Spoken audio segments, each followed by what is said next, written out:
The great chamber was silent. Thousands of alien representatives sat in their floating seats, her eyes fixed on the small human woman standing alone in the center of the floor. Ambassador Una Park kept her back straight and her face calm, even as her heart pounded in her chest. High Arbiter Vel, a tall creature with silver skin and forearms, looked down at her from his elevated throne. His voice echoed through the chamber like rolling thunder. "The Galactic Council has reached a decision regarding the human species," he announced.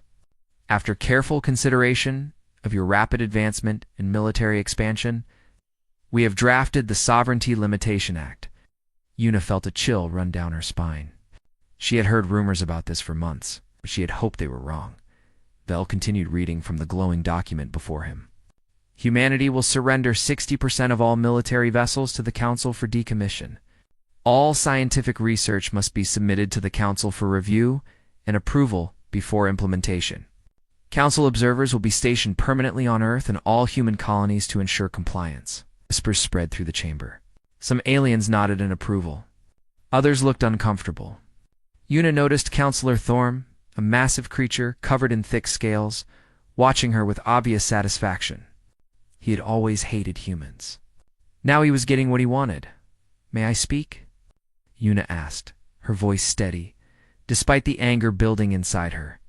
Vel waved one of his four hands dismissively. "You may." "High Arbiter, humanity has been a loyal member of this council for 80 years. We have followed your laws. We have traded fairly. We have never attacked another species without provocation. Why are we being punished?" Thorm let out a harsh laugh. "Punished? This is protection, human. Protection for the galaxy." "Protection from what?" Una demanded. "From you," Thorm said simply. He stood up from his seat, his massive body casting a shadow over the delegates below him. "Your ships are too fast. Your weapons are too powerful. Your soldiers are too hard to kill. You have been part of this council for less than a century, yet your technology already rivals species that have existed for thousands of years." He pointed one clawed finger at Una. "You are dangerous. You grow too quickly. If we do not contain you now, how long before you decide to take what you want by force?" Una stared at him. "We have never shown any desire to conquer anyone." "Not yet," Thorm replied. "But you will.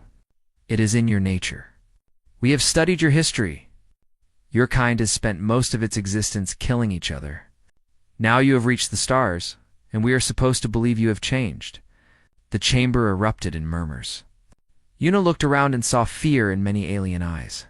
They were afraid of humanity. They had always been afraid. High Arbiter Vel raised his hands for silence. "The Council's decision is final. You have 30 standard days to accept these terms and begin compliance. If you refuse, there will be consequences."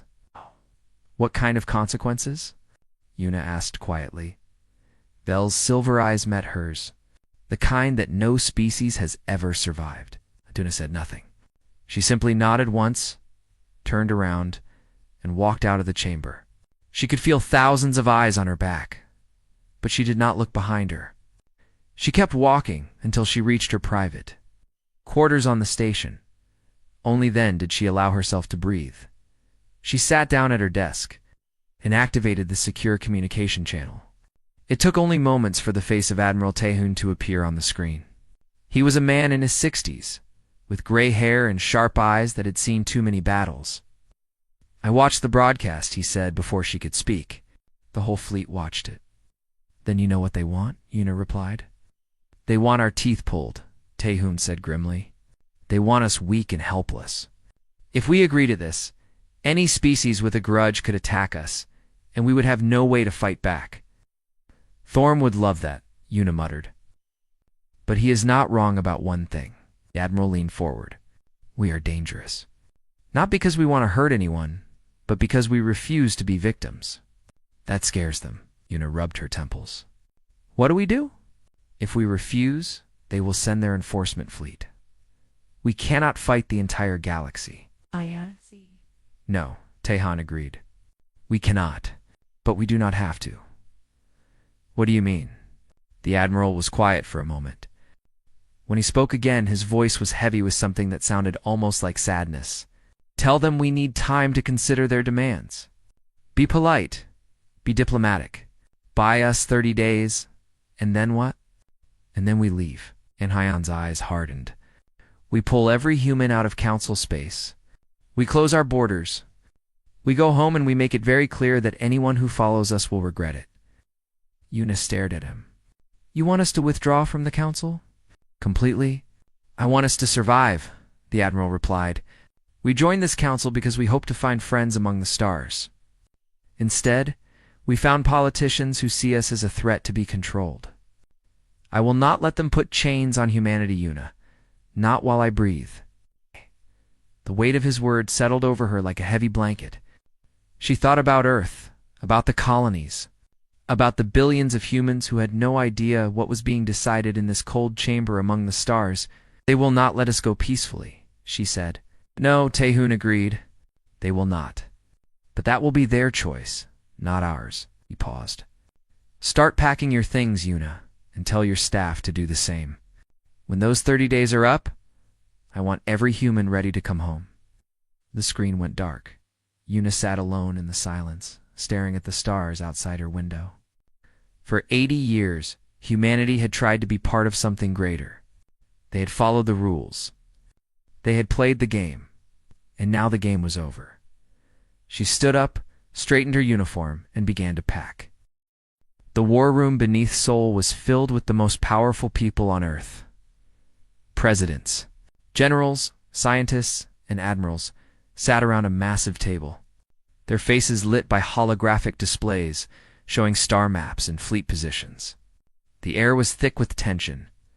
Admiral Tae-hoon stood at the head of the table, his hands clasped behind his back. He had called this emergency meeting the moment Ambassador Yuna Park's report arrived from Nexus Station. Now everyone knew what the Galactic Council demanded. Let me be clear, said President Su-min, a woman with tired eyes and iron will. If we accept these terms, we lose our ability to defend ourselves. That is correct, General Daewoo replied. He was a large man with a scarred face, earned from battles fought long before humanity reached the stars. 60% of our fleet means 60% of our strength. The ships they would leave us could not protect Earth, let alone the colonies. And the scientific review? Asked another voice. All eyes turned to Dr. Hannah Lee, the chief scientist of humanity's most classified research division. She was young for her position, barely 40, but her mind was sharper than anyone else in the room. If the council reviews our research, they will find Project Horizon, she said quietly. The room went still. Project Horizon was humanity's greatest secret. For 20 years, the brightest scientists on Earth had worked on a new kind of faster-than-light drive. The Council's ships could cross a star system in hours. Human ships could do it in minutes. But Project Horizon would allow them to cross the entire galaxy in weeks. If the Council learned about it, they would take it. Or destroy it. Or both. So compliance is not an option, President Su-min said. It was not a question. No, Admiral Tae-hoon agreed. It is not. Then what? General Daewoo demanded. We fight? Against the entire council? Their enforcement fleet alone has more ships than we have ever built. We do not fight, Tae-han said. We leave. The room erupted in confused voices. Tae-hoon raised his hand for silence. The council expects two responses from us, he explained. They expect us to submit or to attack. They have prepared for both, but they have not prepared for a third option. He touched a control, and the holographic display changed. It showed the human sphere, the region of space that contained Earth and all human colonies. Red lines marked the borders with council territory. We withdraw completely, Tae-hoon continued. Every human, every ship, every piece of equipment. We pull back inside our borders, and we close the door. No trade, no communication, no diplomacy. We become a wall that they cannot see past. And if they follow us? General Daewoo asked. And they start the war, not us. And we defend our home with everything we have. Silence fell over the room. The leaders of humanity looked at each other, weighing the impossible choice before them. President Su-min spoke first. If we do this, There is no going back. We will be alone. We have always been alone, Tehan replied softly. We just pretended otherwise. The vote was taken. It was unanimous. 3 hours later, Admiral Tae-hyun stood on the bridge of his flagship, the carrier Eternal Soul. Around him, officers worked at their stations, preparing the largest military operation in human history. Not an attack, a retreat. A closing of doors, his communication officer looked up. Sir, Ambassador Rin from the Keth Republic is requesting a secure channel. Tehan raised an eyebrow. The Keth had always been friendlier to humans than most species. Put her through. The alien's face appeared on screen. Rin had blue skin and large dark eyes that seemed perpetually sad. Admiral Tae-hyun, I hope I am not disturbing you. Not at all, Ambassador. What can I do for you? Rin hesitated. I wanted to warn you. Counselor Thorm is not waiting for your answer. He has already begun mobilizing the enforcement fleet. He expects you to refuse, and he wants to be ready to strike the moment you do. Expression did not change. I appreciate the warning, Admiral. Rin's voice dropped. Not all of us agree with what the Council is doing. Many species admire humanity. We think you have been treated unfairly. Then why'd you not speak up in the chamber? Rin looked away. We were afraid. Thorm has powerful allies. Anyone who opposes him risks becoming his next target. She met his eyes again. I am sorry. I know that is not good enough. No, Taeyan agreed. It is not. But I appreciate your honesty. Paused. Tell your people to stay clear of the human borders, Ambassador. Things are about to become very dangerous for anyone who gets too close. He cut the channel before she could respond. The Admiral walked to the center of the bridge and looked out at the stars. In a few hours, he would give the order that would change everything. Humanity would turn its back on the galaxy and face the darkness alone. He activated the fleet-wide broadcast. His voice would reach every human ship, every station, every colony. Billions of people would hear what he was about to say. This is Admiral Tae-hyun speaking. By now, you have all heard what the Galactic Council demands of us. They want our ships. They want our science. They want to put observers on our worlds to watch our every move. They say it is for peace, but we know the truth. It is about control. It is about fear. He paused, letting the words sink in. We came to the stars seeking friends. We found politics. We found species that looked at us and saw only a threat to be contained. For 80 years, we played by their rules. We smiled. We bowed. We hoped things would get better. His voice hardened. Today, we stop asking for permission to exist. Today, we go home. Every human in Council space will be evacuated. Every ship will return to the human sphere. And when we are home, we will close our borders. Anyone who tries to follow us, anyone who tries to force their way in, will learn why the Council was afraid of us in the first place. He took a deep breath. This is not an act of war. This is an act of survival. We did not ask for this fight, but we will finish it if they force us to. Stand ready. The evacuation begins at dawn. The broadcast ended. Admiral Tae-hyun looked at his officers. They stared back at him with determination in their eyes. No fear, no doubt. Only resolve. You heard the order, he said quietly. Let us bring our people home. The Galactic Council chamber had never been so quiet. Ambassador Yuna Park stood in the same spot where she had received the ultimatum 30 days ago. But this time, she was not here to listen. She was here to deliver humanity's answer. High Arbiter Vel looked down at her with his cold silver eyes. Ambassador Park, have you come to announce Earth's compliance with the Sovereignty Limitation Act? Yuna took a deep breath. No, High Arbiter. I have come to announce humanity's withdrawal from the Galactic Council. The silence shattered into chaos. Aliens shouted, screamed, and argued. Some laughed as if she had told a joke. Counselor Thorm rose from his seat, his scales flushing dark red with anger. You cannot be serious, he growled. I am completely serious, Yuna replied calmly. Effective immediately, Humanity is ending all diplomatic, economic, and social ties with the Council. All human personnel are being evacuated from Council space as we speak. Our borders are now closed. High Arbiter Vel raised his forehands, demanding silence. The chamber slowly quieted, though angry murmurs continued. "This is madness," Vel said. "No species has ever left the Council voluntarily. You cannot survive alone." "We will find out," Una said. "But we would rather face the unknown than live as prisoners in your perfect order." Thorm slammed his fist against his console. "This is unacceptable. I demand that the enforcement fleet be deployed immediately to bring these rebels to heel." Una smiled slightly. "You may try, Counselor, but I would advise against it." She turned and walked out of the chamber for the last time. Behind her, she could hear Thorm screaming for action. She did not look back. Far across Council space, the great evacuation was already underway. Human stations went dark one by one as their crews boarded transport ships and headed for home.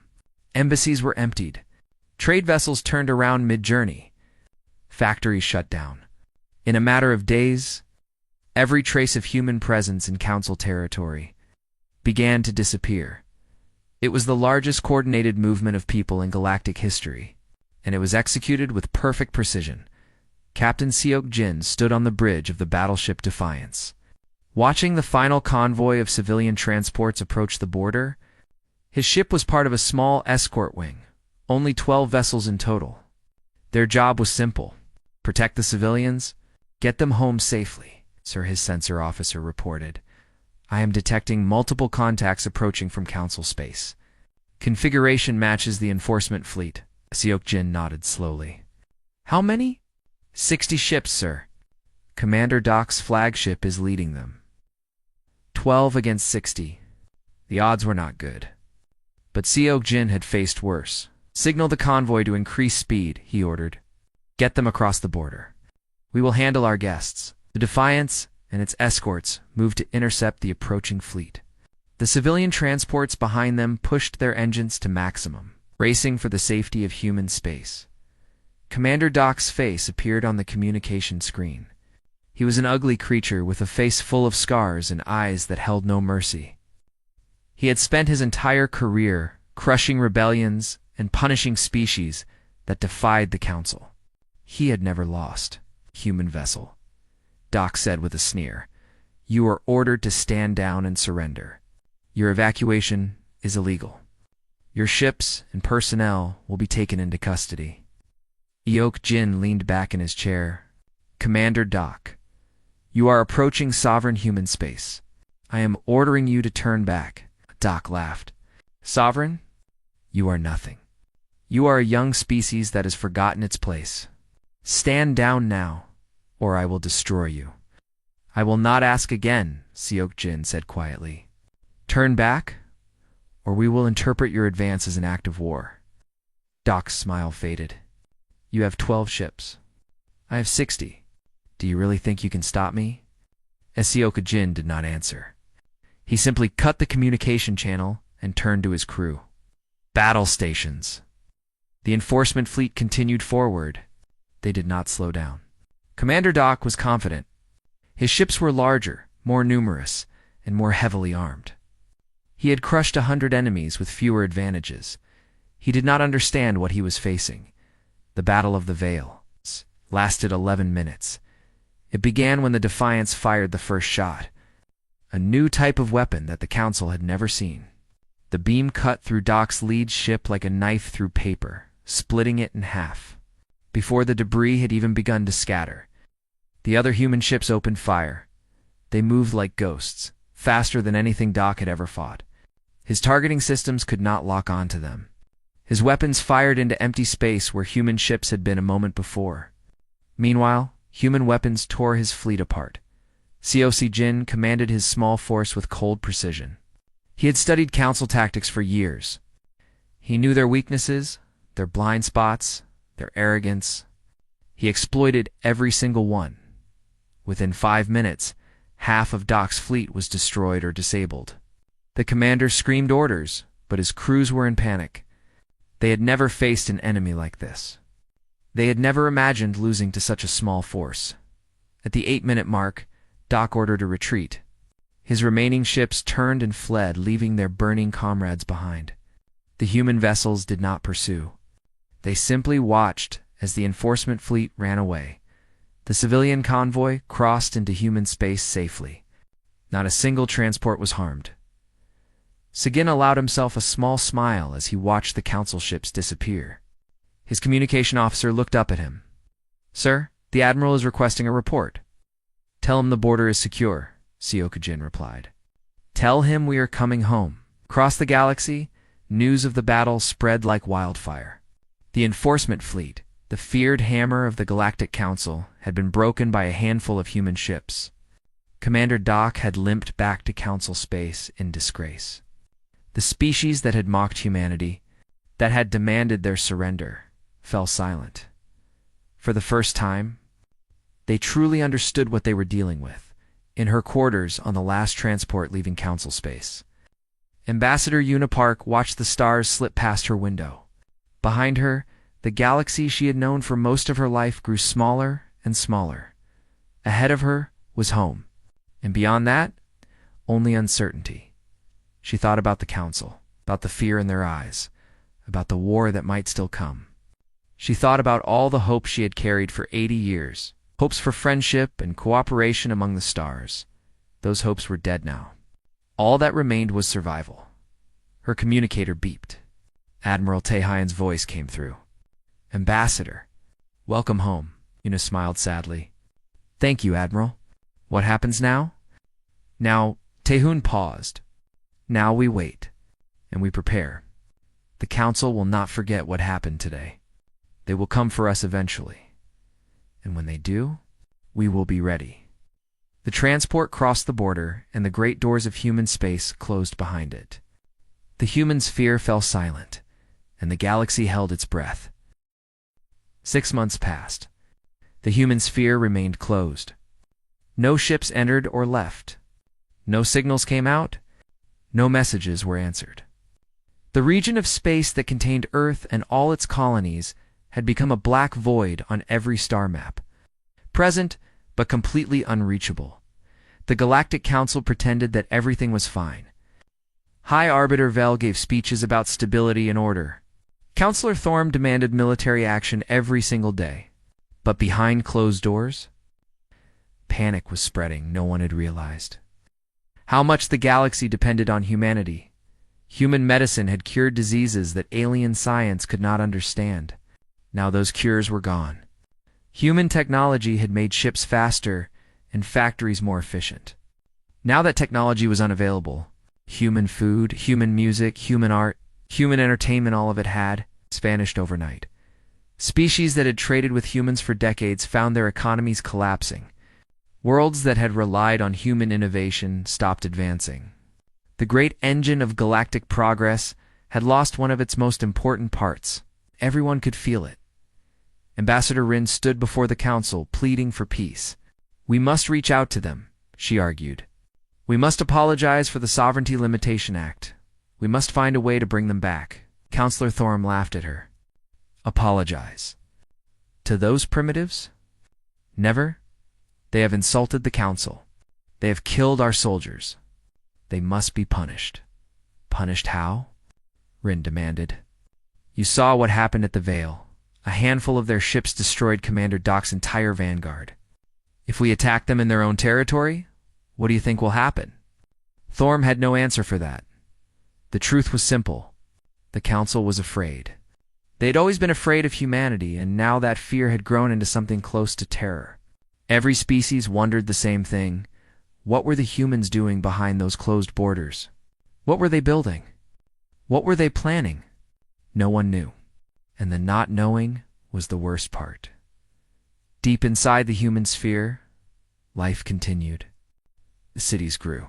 Factories produced. Ships were built. But the greatest work was happening in secret. In laboratories hidden beneath mountains and stations floating in empty space, Dr. Hannah Lee stood in the control room of Research Station 7, watching as the latest test of the Horizon Drive began. A small probe sat in the center of the testing chamber, its hull glowing with strange energy. Around her, scientists held their breath. "Activate the drive," Hannah ordered. The probe vanished. There was no flash, no explosion, no dramatic effect. It simply stopped existing in one place and started existing in another. 10 seconds later, a signal arrived from the probe. It had traveled 50,000 light-years in less than a heartbeat. It was now in a region of space that no Council species had ever reached.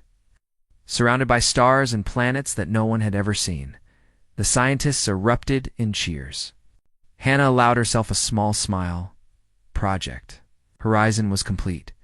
She made her way to Admiral Taehyun's office and delivered the news. The Admiral listened quietly, his weathered face showing no emotion. "How soon can we begin full production?" he asked. 6 months for the first ships? A year for the fleet?" Taehyun nodded slowly. He walked to the window of his office and looked out at the stars. From here, he could see the shipyards where new vessels were being constructed. Designs that the Council had never seen, technology that made their most advanced ships look like toys. "We have also found something else," Hannah continued. "The probe discovered resource-rich systems in unexplored space. Minerals, rare elements, everything we need to sustain ourselves indefinitely, so we do not need the Council." "No, sir. We never did." Taehyun was silent for a long moment. Then he smiled, just slightly. "Good. Let them wonder what we are building out here." At the edge of human space, a small ship approached the border. It was Ambassador Rin, traveling alone in a personal vessel. She had spent weeks trying to get permission for this journey. The Council had refused, so she had come anyway. She stopped at the invisible line that marked human territory and sent a message into the void. "This is Ambassador Rin of the Keth Republic. I request contact with the human government. I come in peace, with information that may interest you." For 3 days there was no response. Rin waited, sleeping in her cramped cockpit, eating emergency rations, watching the stars. She had almost given up hope when a single human ship appeared. It was the Defiance. Captain Seok-jin's face appeared on her screen. "Ambassador Rin," he said. "You are a long way from home, Captain Seok-jin. Thank you for responding. I was beginning to think no one would come. We see everything that happens at our borders. We have been watching you since you arrived." Seok-jin's expression was unreadable. "Why are you here?" Rin took a deep breath. "I bring a message. Not from the Council. They do not know I am here. But for many species who did not support the Sovereignty Limitation Act, we want you to know that not everyone agrees with what Vel and Thorm did. Many of us admired humanity. Many of us miss you. That is kind of you to say, Seoki," Jin replied. "But words mean nothing. When Thorm demanded our submission, where were your voices? When Doc's fleet came to capture our civilians, where were your ships?" Rin looked away in shame. "We were afraid. We are still afraid. Thorm has powerful allies. Anyone who opposes him openly becomes a target. You hide and hope someone else will solve your problems." "Yes," Rin met his eyes. "I am not proud of it. But I wanted you to know that the galaxy is not all your enemy. Some of us want peace. Some of us want you to come back." Seok-jin was quiet for a long moment. When he spoke, his voice was not unkind, but it was firm. "We did not leave because of you, Ambassador. We left because your leaders decided we were a problem to be solved. They looked at us and saw only a threat, something to be controlled or destroyed. Until that changes, there is nothing to discuss." "And if it does change?" Rin asked desperately. "If the Council reforms, if Thorm is removed, then we will listen. But we will not hold our breath." Seok-jin paused. "Go home, Ambassador. Tell your people what you saw here. Tell them that humanity is not their enemy, but we are no longer their friend either. We stand alone now, and we will defend that solitude with everything we have." Cut the channel. The Defiance turned and vanished back into human space. Rin sat alone in her ship, staring at the empty void where the human vessel had been. She had come looking for hope. Instead, she had found only cold determination. She turned her ship around and began the long journey home. Behind her, the human sphere remained silent, but it was not empty. Far from it, in the darkness, humanity was preparing, building, growing stronger with every passing day. The galaxy had pushed them away, and now they were becoming something new, something that no one had ever seen before, something terrifying. 2 years had passed since humanity closed its borders. In that time, the Galactic Council had changed beyond recognition. Councillor Thorm was gone, removed from power after his aggressive policies led to economic collapse across a dozen systems. High Arbiter Vel faced daily protests, demanding his resignation.